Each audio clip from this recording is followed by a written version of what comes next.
Estamos imensamente gratos a Deus nesta manhã, porque Ele está conosco, marcou o encontro conosco nesta manhã de sábado. Quando chegamos aqui, Ele estava presente, nos guiou até aqui, estava presente e nos recebeu de maneira tão bondosa, tão calorosa, aceitando a nossa oração, aceitando o nosso louvor, aceitando a nossa presença, perdoando-nos, purificando-nos, transformando a nossa vida. E é claro que ao voltarmos para casa hoje, voltaremos mais pertinhos do coração do nosso Senhor e Salvador Jesus Cristo. Antes de abrir a palavra de Deus, quero dar 2 ou 3 palavrinhas e quero pedir a licença à minha igreja para estender um cordial boas-vindas aos amigos e irmãos da igreja de Itubi. Eu quero dizer uma coisa muito especial para você nessa manhã. Eu quero que você saiba que essa escola e esse templo aqui é a sua igreja. Porque quando você se une ao povo de Deus, à família de Deus, e se torna membro da igreja de Deus, nós só estamos em cidades e bairros diferentes por uma questão estratégica e logística para a pregação do Evangelho. Mas essa é a igreja de todos nós. E quando eventualmente alguém aqui da igreja do NASP estiver lá, essa pessoa vai estar em sua própria igreja também. As nossas igrejas espalhadas no mundo pertencem ao nosso bondoso Pai, pertence a Deus, a Jesus Cristo, e Ele nos oferece como um lugar de culto, um lugar de oração, um lugar de comunhão com Ele. Bem-vindos, portanto, aqui à sua igreja. Eu quero lembrar também que esse projeto especial de implantação da primeira igreja adventista em Itubi, ele é coordenado pela União Central Brasileira por 2 dos seus servidores, que é o pastor Laércio Mazaro, que é o diretor de ADRA e Comunicação, e o pastor Rafael Rossi, que é o evangelista da União Central Brasileira. Antes de abrir a palavra de Deus, quero dar mais uma palavrinha apenas. Quero lembrar aqui que hoje, às 15h, haverá o início do curso Como Deixar de Fumar. Mas pastor, um curso Como Deixar de Fumar aqui dentro? Sim, nós não estamos numa bolha, né? Há pessoas que ao longo da vida desenvolvem hábitos e em algum momento querem parar de fumar, querem abandonar alguns hábitos que estão na nossa vizinhança, são nossos amigos, parentes, irmãos, pai, mãe, cunhado, irmão de aluno, primo de aluno, enfim, que estão próximos de nós. Então, às 15h, curso Como Deixar de Fumar, é ministrado pelo Dr. Dorival Duarte Lima, na sala D12. D12, portanto, aqui no ensino superior. Amanhã, também às 15h, continuidade do curso na capela do dormitório feminino. E esse curso, Como Deixar de Fumar, é uma promoção das duplas missionárias que estão em ação aqui próximo ao NASP, que são coordenadas pelo incansável Oder Melo. Tá bom? Então, hoje, às 15h, aqui no prédio das faculdades, e amanhã, às 15h, no dormitório feminino, então, o curso Como Deixar de Fumar. Queridos, vamos então à leitura da palavra de Deus, porque eu estou ansioso e quero saber o que é que o Senhor preparou para nós nesta manhã. E eu quero, juntamente com você, abrirmos juntos a palavra de Deus no livro de São João. Pega a sua Bíblia e vamos ver com presteza, com interesse, o que é que o Senhor preparou para nós hoje. O que é que Ele reservou para o coração dos seus filhos hoje. São João, capítulo 21, a partir do versículo 15. São João, capítulo 21, versículos 15 a 17.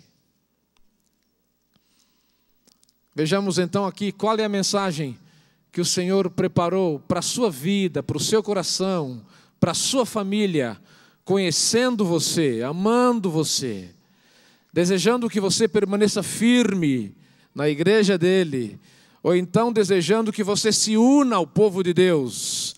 Ele prepara essa mensagem para você nesta manhã. São João, capítulo 21, a partir dos versículos 15 E vamos ler o 16 e o 17 também. Diz assim: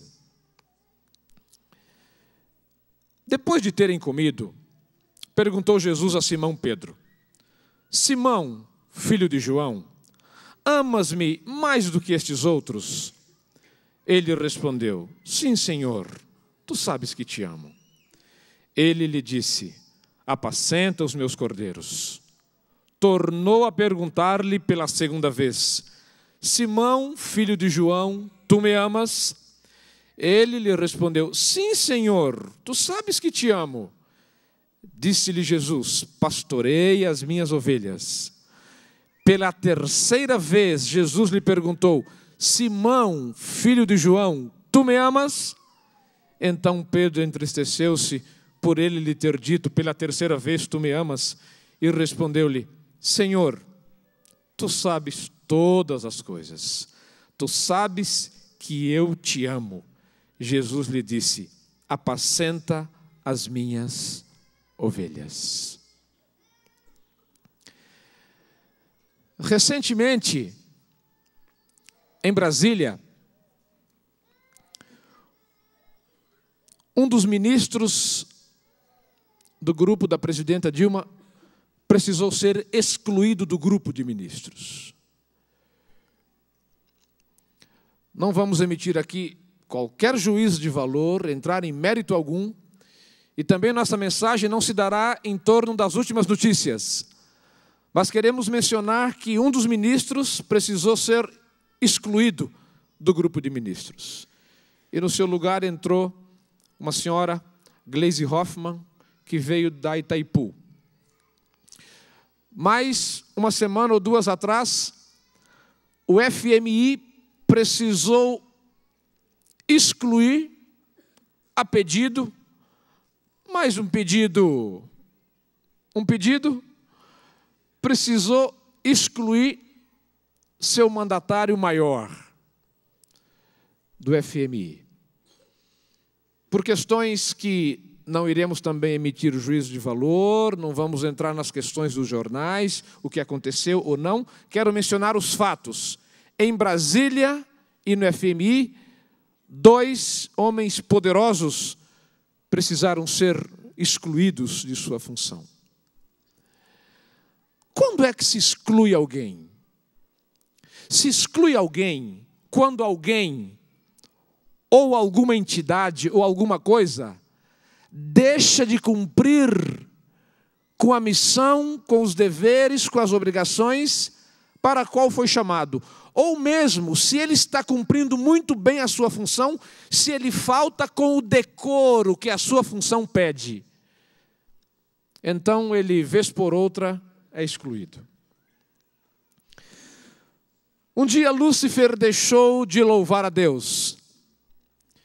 Deixou de prestar adoração a Deus, deixou de conduzir o grupo de anjos, deixou de conduzir o universo em prestar culto e louvor a Deus. E para um anjo transformar-se num demônio, bastou deixar de louvar a Deus. E ele foi excluído do céu. O Éden, o paraíso de Deus, o paraíso da comunhão de Deus com os homens. E para Adão e Eva serem excluídos do Éden, bastou deixar de viver de acordo com o motivo pelo qual foram criados: comunhão com Deus, louvor a Deus. Isso é exclusão. E queridos, de alguma maneira, todos nós temos lidado com alguma forma de exclusão em algum momento da vida, por algum motivo. Se fala muito, por exemplo, aí na exclusão digital. São os milhares e milhões de pessoas que não têm acesso ao sistema digitalizado, à internet, vamos simplificar assim. Aos meios de comunicação que permite você, daqui a pouquinho, conversar com o teu primo que está no Japão. Há milhares de pessoas que estão fora desse sistema, que sequer sabem ligar um computador, que se for colocar uma tomada, pensa que vai explodir. Então nem coloca a tomada que é para não explodir. Estão fora do sistema digital. E também há um número grande de pessoas que estão fora do sistema de governo mesmo. Estão em rincões, regiões tão longínquas e afastadas da presença do governo, onde ali, sem o governo, sem leis, sem juiz, sem prefeito, sem nada, eles fazem as suas leis. Estão incluídos em um sistema, dentro do sistema nacional, mas estão excluídos do sistema federal. E aí entra questões como saneamento básico, saúde pública, segurança e tantas outras questões. Existem pessoas excluídas do sistema financeiro. E existem pessoas excluídas do coração de outras pessoas.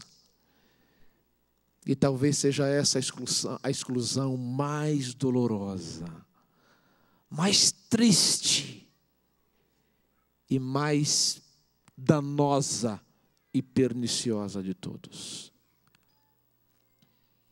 É quando alguém se sente excluído ou excluída por uma família, por uma comunidade, por um grupo de pessoas, pelo marido, pela esposa, pelos filhos.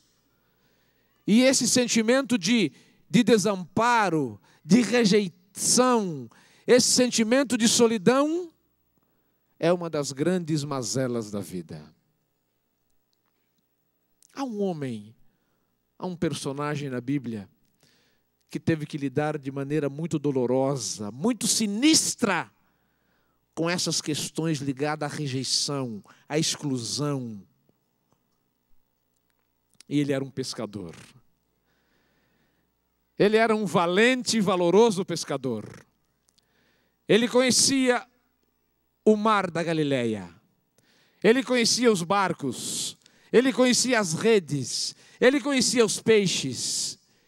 Ele tinha a sua especialidade. E ele poderia chegar em qualquer lugar da Galileia, da Judeia, do mundo, onde quer que ele fosse, ele poderia dizer: eu sei pescar, eu sou pescador, sou um bom pescador, sou casado, tenho mulher, tenho filhos, tenho sogra, vive comigo, e eu ganho a vida e alimento todo mundo pescando, eu sou pescador. Não apenas isso, mas eu ajudo a gerenciar uma cooperativa, um grupo de pescadores. Eu sei pescar, eu sou bom naquilo que eu faço.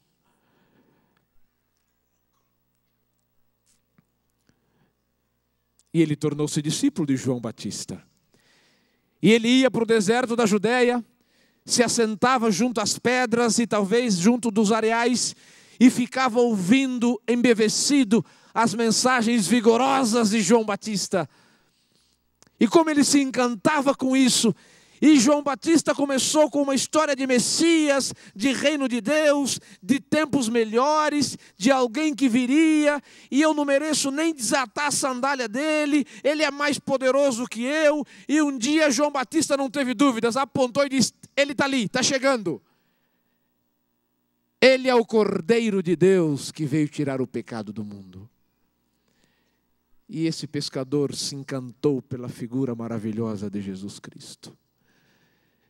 E ele começou, talvez a princípio, furtivamente, seguir Jesus, acompanhar Jesus. Juntamente com seu irmão, outros amigos. Mas alguém tinha que trabalhar. E ele dava uma seguidinha em Jesus e voltava para o mar da Galileia. Dava uma seguidinha em Jesus e voltava para o mar da Galileia.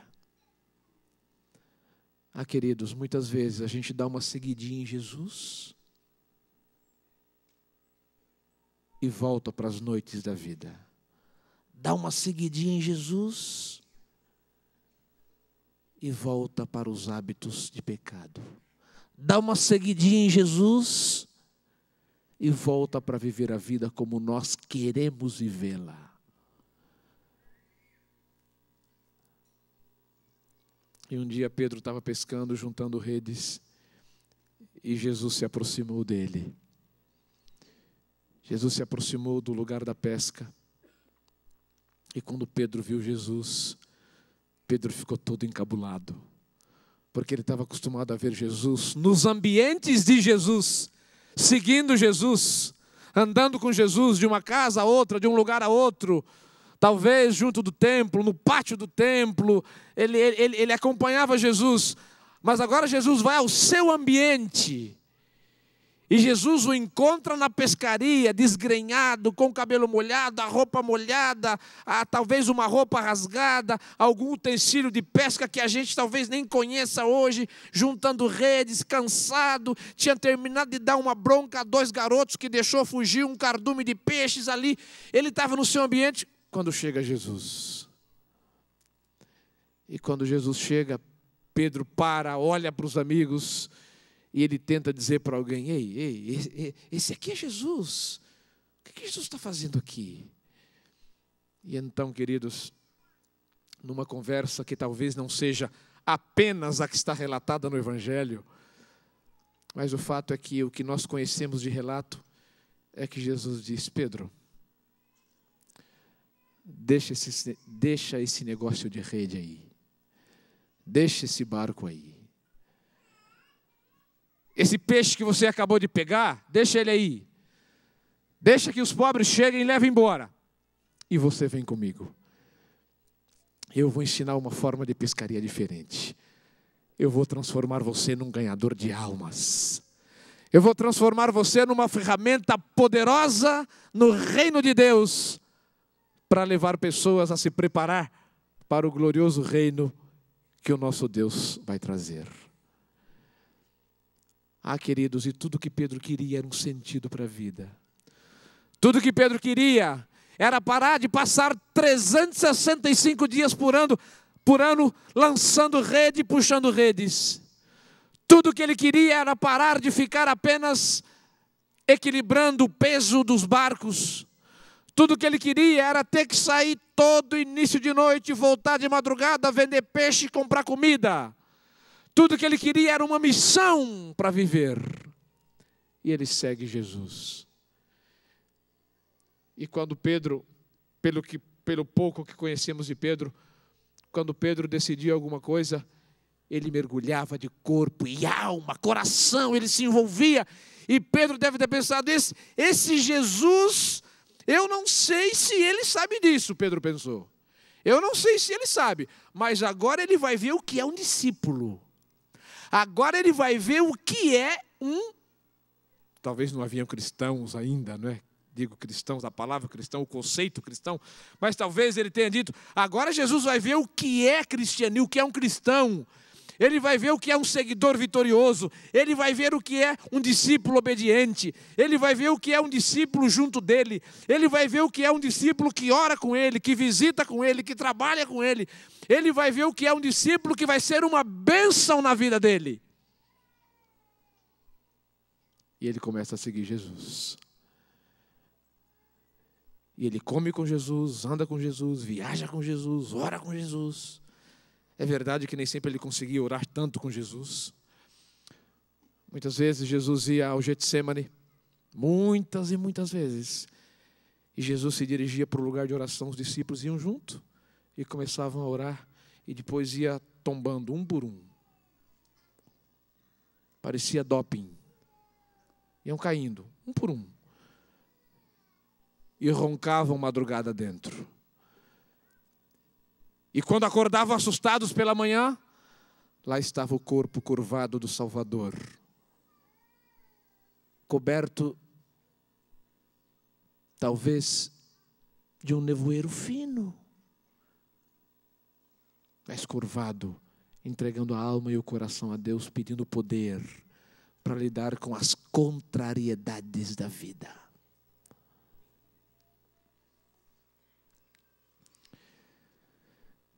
Mas um dia Jesus começou uma conversa estranha.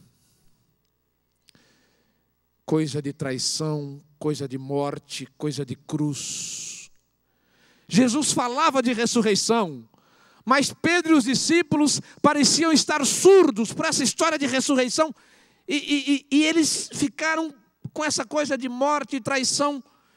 E finalmente na quinta-feira à noite, no cenáculo, quando Jesus declarou que seria traído, quando Judas saiu, e para um bom discípulo seria uma prova de que haveria uma traição e uma morte, mas Pedro não quis acreditar. Ele disse: Senhor, ainda que me seja necessário morrer pelo Senhor, ninguém vai traí-lo, ninguém vai pegá-lo, ninguém vai lançar a mão no Senhor.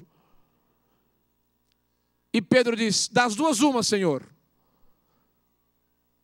ou vou ter que matar alguém, ou alguém me mata, porque no Senhor não se coloca a mão. E Ellen White diz que que Pedro foi sincero quando disse: vou defender o meu Senhor. Ele amava Jesus. O fato, queridos, é que naquela noite, talvez comecinho de madrugada, por 3 vezes, Pedro disse algo mais ou menos assim. Enquanto conseguia ver Jesus lá dentro, no julgamento. Jesus? Não sei quem é. De que Jesus você está falando? Jesus que está sendo julgado. Tá, me desculpa. É que tem tanto Jesus, eu vou saber de que Jesus você está falando? Eu não tenho nenhum amigo íntimo chamado Jesus, eu não sabia que Jesus que você estava falando. Não, você estava lá porque eu vi você. Eu fui junto lá na hora em que ele foi traído e você estava lá. Não foi você que usou a espada? Eu lembro de você. E Pedro: imagina, você está ficando doida. Eu não sei, eu nem sabia que tinha julgamento aqui hoje. Eu estou passando aqui, esse frio miserável, passei aqui para esfregar minha mão uma na outra, para esquentar um pouquinho antes de chegar em casa, e você vem com essa história de discípulo de Jesus. E a Bíblia diz que Pedro teve que assumir um comportamento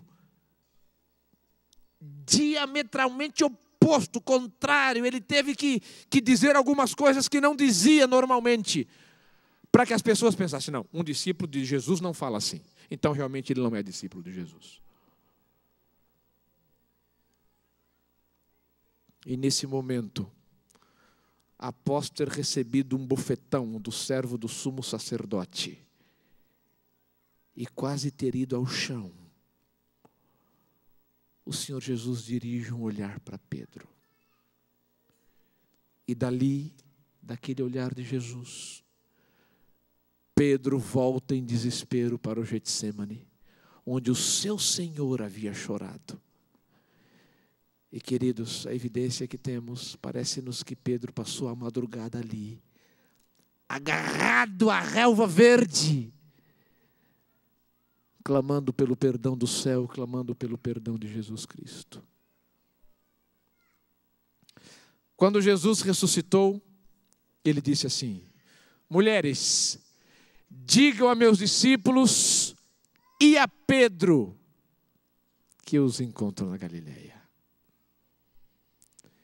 E se o recado foi dado como o anjo pediu, Pedro deve ter ficado com a pulga atrás da orelha. Por que os discípulos e Pedro? Ninguém negou, só eu. O outro que negou está morto. Então estou fora. Então é comigo. E aquela semana talvez seja a pior. Aquele sábado foi o pior, mas aquela semana foi a pior semana de Pedro.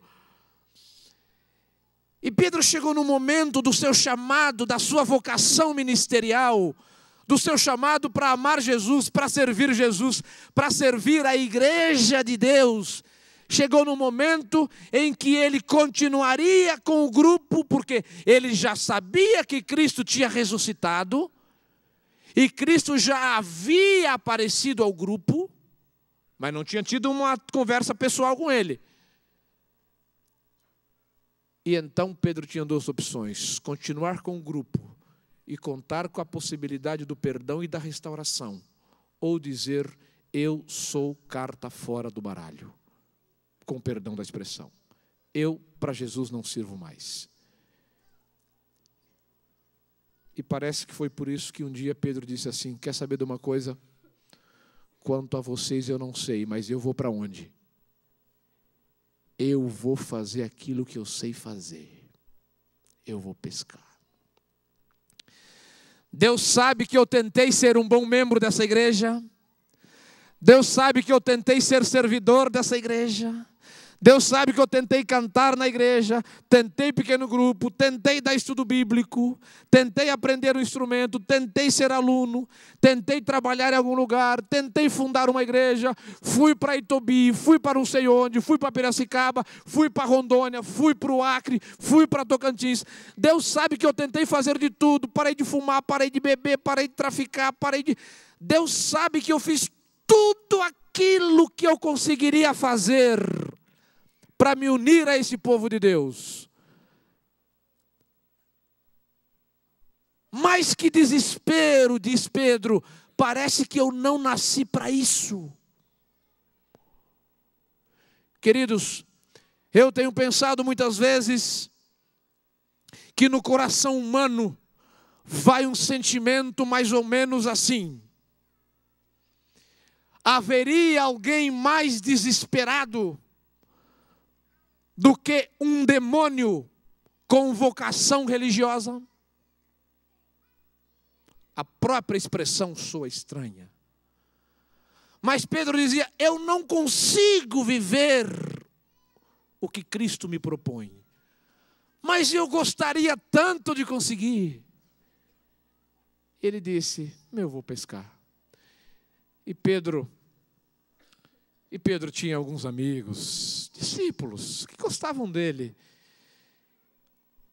Ou decidiram que também não havia lugar para eles, ou por amor a Pedro ali, para fazer um mimo a Pedro, disseram, Pedro, nós vamos pescar com você. E voltaram para o mar da Galileia, retomaram os barcos, refizeram algumas redes. Hora que o sol caiu atrás da montanha, começaram a singrar o barco para a pescaria. E naquela noite, passaram a noite inteira fazendo o quê? Pescando? Pescando o quê? Tinha peixe? Tinha.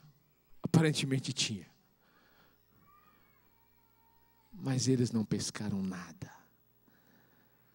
Nem todos dos 7 eram pescadores, mas a maioria, pelo menos 5, eram pescadores.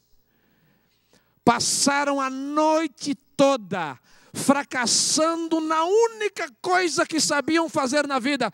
E queridos, não há fracasso pior na vida do que fracassar naquilo que é o que você sabe fazer ou julga fazer de melhor. Para um pai, não há nada pior do que sentir que fracassou como pai.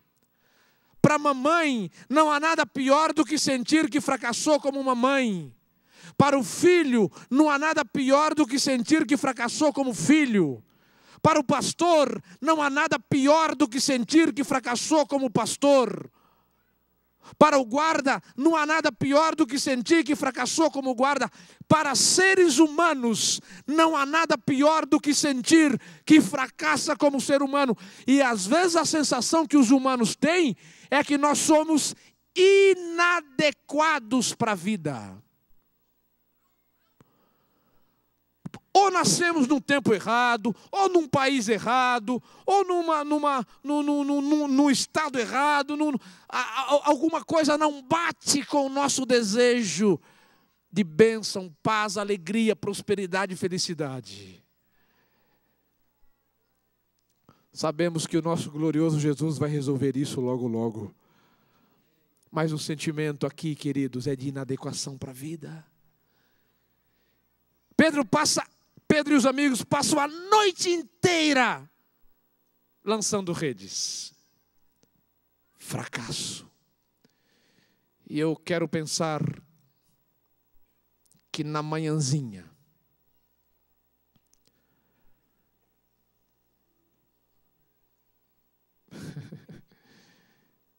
três e meia, pastor, não dá hora. Mas eu gosto de pensar que foi 3h30, 4 horas, 4 e pouquinho. Quando estava para amanhecer o dia, Pedro deve ter pensado assim: mas, meu Deus, será que o sol vai raiar? Será que os compradores virão para a praia e nós vamos chegar de barco vazio? E nessa hora bateu o desespero em Pedro. E eu penso que talvez Pedro tenha se assentado numa das banquetas, no convés, se assentou ali no navio em algum lugar, colocou a cabeça entre as mãos e deve ter pensado: o que eu faço da minha vida? Com Jesus não dei certo. Pescar, desaprendi. Não sei mais. E parece que a minha desgraça é tão grande que meus amigos foram contaminados pela minha maldade. Eles não sabem pescar, ninguém aqui pescou nada. Ellen White nos lembra que Jesus não apareceu na praia de manhãzinha. Ah, queridos, Jesus passou a noite na praia, observando a luta, o drama e o desespero dos seus discípulos. Alguém pode pensar assim: pastor, que Jesus masoquista é esse? Os discípulos fracassando a noite toda e ele na praia? Não. Jesus estava na praia olhando e pensando: meu Deus, como eu amo esses homens. Erraram tanto. Erraram demais. Fizeram quase tudo errado. Não assimilaram quase nada. Nem aquilo que eu fui mais claro, que eu iria ressuscitar, mas nem nisso eles acreditaram. E olha lá, lutando na pescaria, que é o que sabem fazer, mas nem isso conseguem fazer. E talvez Jesus tenha orado ali na praia dizendo: meu Deus, me ajuda com esses homens. Me ajuda a resgatá-los, me ajuda a reabilitá-los. E quando finalmente, depois do seu giro de 12 horas, o sol começou a despontar. Quando os compradores começaram a se preparar lá nas aldeias para vir comprar peixe, os pescadores observaram a silhueta de um peregrino na praia. E o peregrino disse assim: ei, filhos, tem alguma coisa aí para comer? É o que normalmente alguém falaria da praia. Em outras palavras: ei, chega logo aqui com o barco que eu quero comprar peixe. E Pedro deve ter pensado: era só o que me faltava. Fracasso a noite inteira. E agora tenho que encarar alguém e dizer: desculpa, mas nós somos pescadores que não conseguimos pescar peixe. Você já se sentiu pai que não consegue ser pai? Já se sentiu mãe que não sabe ser mãe? Já se sentiu membro da igreja que não consegue ser membro da igreja? Já se sentiu um ser humano que às vezes sente coisas que duvida que um ser humano possa sentir isso? Como é que eu vou dizer que sou pescador, que passei 8 horas aqui e que não tenho peixe? E o peregrino insiste: filhos, tem alguma coisa para comer? E talvez Pedro tenha dito: não tem nada não deu nada não, aliás, nós nem fomos pescar, a gente está fazendo outra coisa, não tem peixe não. Mas Jesus não perguntou se tinha coisa para comer, porque Jesus queria comprar peixe. Porque quando chegaram na praia, o que é que encontraram? Peixe.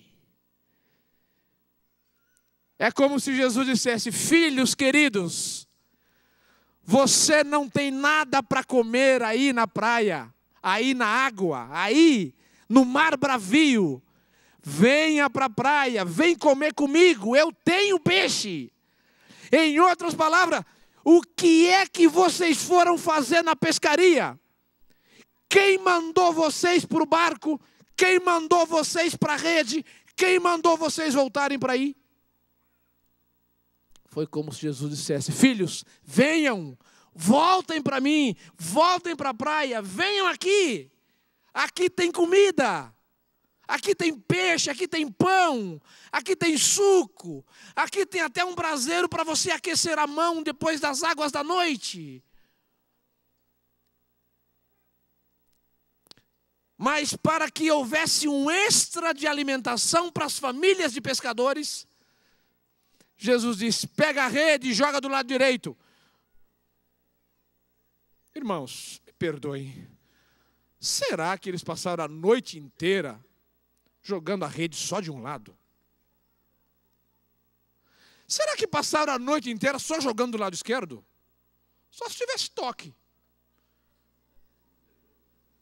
né? Só do lado esquerdo. Mas Pedro joga do... Não, tem que ser do lado esquerdo. Mas Bartolomeu joga... Não, tem que ser do lado esquerdo. É muito improvável. A impressão é que jogaram a rede à direita, à esquerda, para frente, para trás, e andaram com o barco onde sabiam que tinha um peixe, enfim. Mas Jesus diz: filhos, joguem a rede à direita.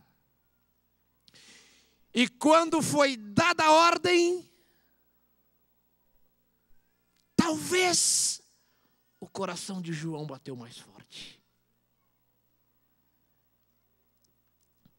João conhecia o timbre da voz de Jesus. João conhecia a entonação da voz de Jesus. Eu vou dizer uma coisa aqui, que não é mística e nem do reino animal, mas você vai entender. João farejava a presença de Jesus. Ele intuía a presença de Jesus. E João disse assim: Pedrão, é melhor jogar a rede do lado direito. Vamos jogar. E jogaram a rede. Poucos minutos depois, o barquinho começa. E Pedro ficou preocupado: esse barco vai virar. O que foi? Pegou baleia? Tem baleia aqui agora em Tiberíades? Tem Leviatã? Será que o Leviatã que Jó falava está aqui no Mar da Galileia? E eles tentam e não conseguem trazer, e a rede começa a tentar romper. E aí, era isso que João precisava, era o veredito. João disse assim: Pedro, não tenho dúvida, adivinha quem está na praia?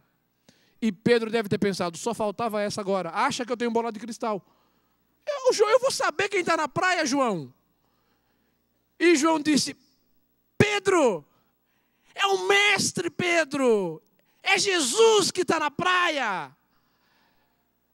E quando Pedro ouviu que o Senhor estava na praia, ele juntou um casaco que tinha, jogou por cima da roupa de pesca. E da última vez que ele tentou andar sobre as águas, ele não tinha sido muito feliz. Mas ele estava dando a mínima para isso agora. Pedro cai na água e vai até a praia. E alguns detalhes nos fogem. O fato é que os discípulos, quando os discípulos chegaram, havia uma brasa, havia um peixe e haviam pães. E aí Jesus pediu que se acrescentasse mais alguns peixes. E Jesus oferece o café da manhã. Ah, querido, Jesus estava querendo dizer assim: filhos, eu não vim pedir um café da manhã para vocês. Eu vim trazer o café da manhã.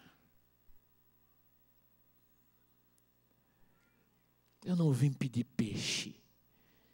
Eu vim trazer peixe. Eu não vim pedir sucesso. Eu vim trazer sucesso. Eu não vim trazer um ministério, eu não vim pedir um ministério de bênçãos. Eu vim trazer o ministério de bênçãos. Eu não vim pedir uma vida acadêmica perfeita, mas eu vim trazer uma carreira acadêmica perfeita para você. E quando o grupo se reúne, eles comem. E a última parte que quero entrar agora, quero concluir daqui a pouquinho. Jesus diz assim: Pedro, quero falar com você.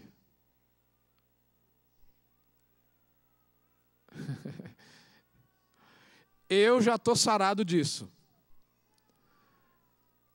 Mas há 15, 20 anos atrás, se você dissesse, Elias, quero falar com você, e se você só falasse um ano depois, você iria me deixar um ano aperreado.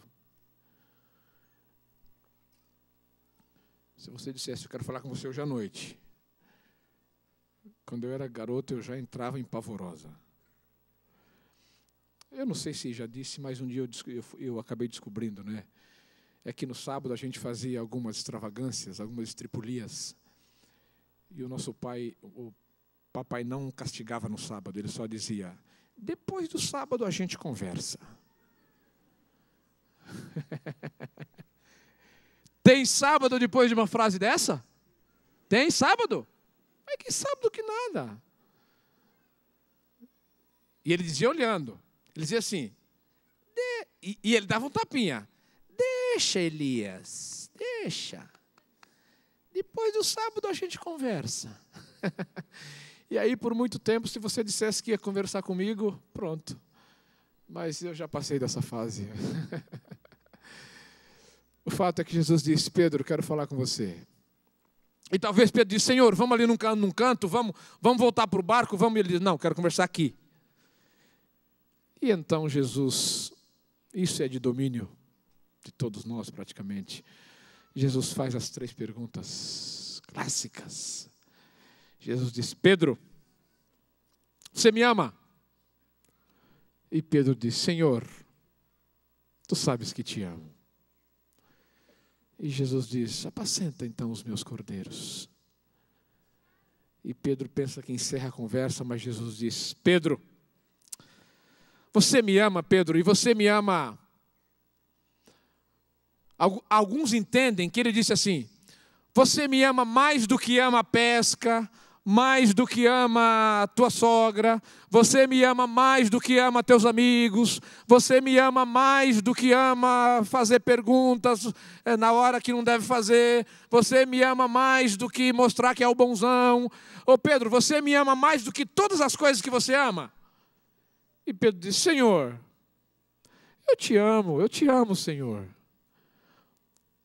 Outros entendem que Jesus disse assim, Pedro, você me ama mais do que esses outros discípulos me amam? Porque, Pedro, todo mundo aqui diz que me ama. O Jairo diz que me ama, a Cimei diz que me ama, o Suki diz que me ama, todo mundo me ama. Agora, eu quero saber você me ama? E quando pela terceira vez, e é claro que aqui há esse amar, que pode ser o ágape ou o filéu, que nós já vimos tanto em escola sabatina, nas aulas de teologia, e que há muitos professores aqui que nesse ponto nos ajudariam muito melhor do que essa explanação aqui, mas eu não quero me deter nesse ponto aqui. O que eu quero frisar aqui é que pela terceira vez Jesus diz, Pedro, você me ama, Pedro, de verdade? Nesse ponto, a Bíblia diz que Pedro, isso quebrou o coração de Pedro. Quebrou, desarmou. Pedro entristeceu-se. E algumas versões dizem que Pedro chorou. Muitos dizem assim, Pedro chorou porque ele percebeu que Jesus duvidava do amor dele. E foi por isso que ele disse, Senhor, tu sabes todas as coisas, tu sabes que te amo. Queridos, não vou entrar na controvérsia, mas a mim o que me impressiona profundamente é que Jesus disse: Pedro, você me ama, Pedro, você me ama, Pedro, você me ama. E isso lembrou 3 perguntas que ele tinha tido que responder uma semana atrás. Você é discípulo de Jesus? Você é discípulo de Jesus? Você é discípulo de Jesus? Para cada fracasso, a chance para recomeçar. Pedro havia negado Jesus 3 vezes em público. E Jesus se recusou a deixar Pedro na dúvida. E por 3 vezes, ele reafirmou o amor de Pedro por ele. E para dizer: Pedro, eu acredito que você me ama, Pedro. Eu sei que você me ama. Você é um amigo querido. Eu não estava lá, eu não posso afirmar. E talvez, mas eu acho que Jesus deu um abraço em Pedro ali e disse: Pedro, eu sei que você me ama, cara. Cuida das nossas ovelhinhas. Tem um lugar para você no meu reino. Meu querido moço e moça, homens e mulheres, criancinhas, para cada erro e fracasso da vida, a chance de recomeçar. E mais, eu já estou naquela fase que falo que estou terminando e não termino, mas agora é de verdade. E mais, quando Pedro era um pescador chucro, de palavreado rústico, imprestável talvez para dirigir a palavra em público por 8 minutos, sem dizer um palavrão.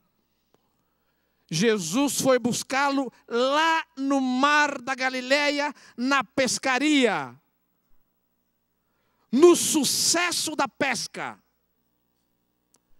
3 anos depois, Pedro disse: estou fora, fracassei, errei, não tem lugar para mim.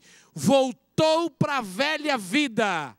E se tem alguém aqui pensando em voltar para a velha vida, que não nasceu para a igreja, não nasceu para ser obreiro, não nasceu para ser teologando, não nasceu para ser pedagogo, não nasceu para ser engenheiro aqui, não nasceu para ser advogado aqui, não nasceu para ser, não nasci, quero ir embora. Pense numa coisa: Jesus foi buscá-los no sucesso da pescaria. E quando fracassaram totalmente e voltaram para a velha vida, Cristo foi buscá-los no mesmo lugar.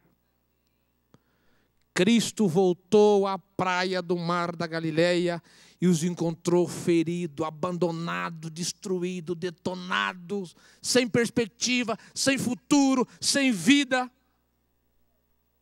E disse assim: vem de novo, vamos novamente. E deu tão certo que tem gente até que acha que ele virou papa. Ele foi um valoroso pregador do Evangelho, um santo homem de Deus. Queridos, eu não sei de onde o Senhor Jesus tirou você. E eu também não sei por que é que você acha que não está dando certo. Mas de uma coisa eu sei: para onde você for, o Senhor Jesus vai ao seu encalço. Não se iluda. Billy Graham costumava dizer que a graça de Jesus é como um cão perdigueiro, que vai e só volta com a caça nos dentes.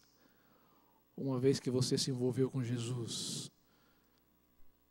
se você permitir que Ele veja a mínima possibilidade de retorno, Ele vai ao seu encalço e vai trazer você para ser uma bênção, para ser um vaso de bênção na igreja dEle, na obra dEle, para que homens e mulheres se preparem para a breve volta do nosso Senhor e Salvador Jesus Cristo.